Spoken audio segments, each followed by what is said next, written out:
We've got to ask the question, how did we get here? Late stage capitalism. We go from crisis to crisis. Afghanistan, Ukraine, inflation, baby formula, bank runs. This wasn't happening during the 4 years of President Trump. It's happening now, and they want the narrative to be Biden saved the day. But the real narrative is Biden caused this, and but for the president of the United States, we would not be here. And the prior 4 years, Jake, was a deviation from what the Obama administration enjoyed for 8 years, which was a cozy in-bed relationship with Silicon Valley that Biden has simply resurrected, right? So we know that the largest donorship to the vice president, to the president, includes those Silicon Valley sort of tech moguls, and especially in including the regulation favor that they've enjoyed for those 8 years and now for these 4. So to your point, they created entirely this landscape of dependency as well, I argue, culturally, because the reason that the risk assessment team was looking the other way the entire time at SVB was because they were too busy with the woke distraction to the right, and that's why they weren't prepared, in like in all industries, because of what this administration encourages. What this administration encourages? Lady, this is what capitalism encourages. These are systems built on what we have today. What are you talking about? It started last week with Silvergate Capital, a big player in the crypto industry. That market's recent collapse caused many of the bank's large customers to take out their money. Silvergate announced it would close its doors and sell whatever assets it had left. At the end of the week, those with large deposits in Silicon Valley Bank made big withdrawals based on fears SVB was running out of enough money to cover deposits. The fear fed on itself, and by Friday, the 16th largest bank in the nation could not keep up with the withdrawals and was seized by California regulators. Just 2 days later, New York state regulators shuttered Signature Bank, another victim of the crypto plunge. And instead of doing honest reporting, you have right-wing grifters like Fox News saying that this is the problem of woke culture. And then you have them saying, you know what would fix this? More capitalism. All the while demonizing progressives like Bernie Sanders. I hate this idea that it's somehow compassionate to have the kind of view that Bernie Sanders has. It's compassionate to maybe give people money. It's not compassionate to take people's money and then redistribute it because you believe that you know better how to spend it. That's not compassionate. That's being arrogant. And it's just a fact that capitalism has lifted more people out of poverty, market-based systems than any other system in the history of the world. So the capitalist view actually is the compassionate one.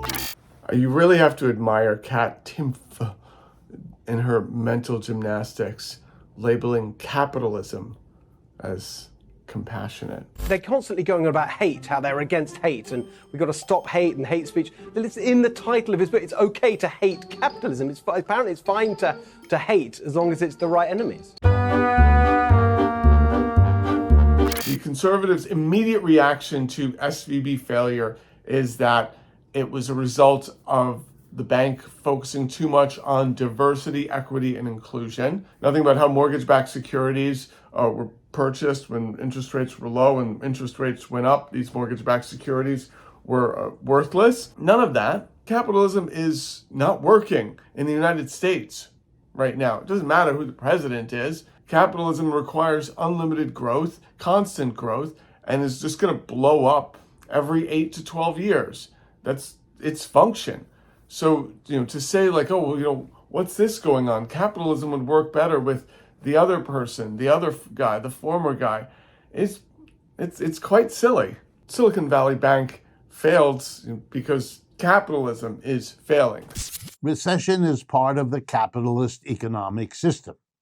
It's as old as capitalism itself, 300-400 years if you count the beginning of capitalism in 17th and 18th century England. We have an agency here in the United States called the National Bureau of Economic Research, which actually keeps track of when the recessions occur, and their research shows that they've occurred on the average every 4 to 7 years, pretty much wherever capitalism has settled in. I initially was a little optimistic because when this happened, you had people on the far left and the far right actually sort of in agreement that the government should not bail out Silicon Valley Bank. And people on the far left made wonderful analysis of the mortgage-backed securities, interest rates. They took risky bets, and we shouldn't be privatizing the gains and socializing the losses. Totally valid. But the right wing saying, oh, the government should not intervene and bail them out because they failed because they were too woke. That's right. They failed because they were too woke and they spent too much time on diversity, equity, and inclusion. A lot of right-wing pundits said this. That was echoed across the far right-wing, alt-right spectrum. So, while they wanted the same thing, how they got there was a little weird. Fox News and other right-wing grifters want to jump to blame the government in all of this. That's sort of a right-wing thing to do. Whenever there's a problem with crony capitalism, private sector, the first thing they'll blame is the government. Well, if the free market was freer, then none of this would have happened, right? There's a part of me that is actually fine with right-wing people calling banks woke and wanting to get rid of things that are woke. There's part of me that's like, you know what? Nobody tell them, right?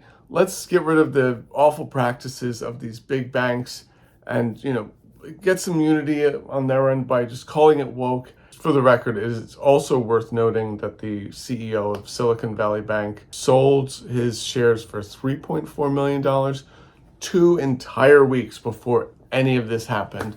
And I'm sure it's just a coincidence.